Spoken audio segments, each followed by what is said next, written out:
توفیق ملتی ہے۔ والدین فوت ہو جائیں تو ان کے حق ختم نہیں ہو جاتے، بلکہ حدیث میں آتا ہے 4 حق ایسے ہیں والدین کے جو مرنے کے بعد بھی اولاد کے ذمہ باقی رہتے ہیں۔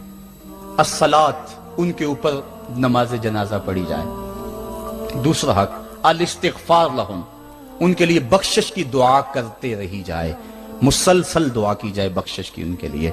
اور ایک روایت میں نے پڑھا ہے اگر کوئی بندہ اس کے والدین حالت ناراضگی میں فوت ہو گئے، والدین ناراض تھے، موقع نہ مل سکا منانے کو اور والدین فوت ہو گئے، تو حدیث میں آتا ہے کہ وہ کثرت کے ساتھ، ایک تو اپنی خالہ کے ساتھ، ماں اگر فوت ہوئی ہے تو باپ ہوئی ہے تو باپ کے بھائیوں کے ساتھ اس نے سلوک کرے، باپ خوش ہوگا۔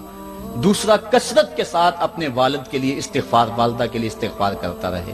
جب کثرت سے استغفار ہوتا رہے گا تو اس کے والدین راضی ہوں گے، اللہ اس کے گناہ کو معاف فرما دے گا۔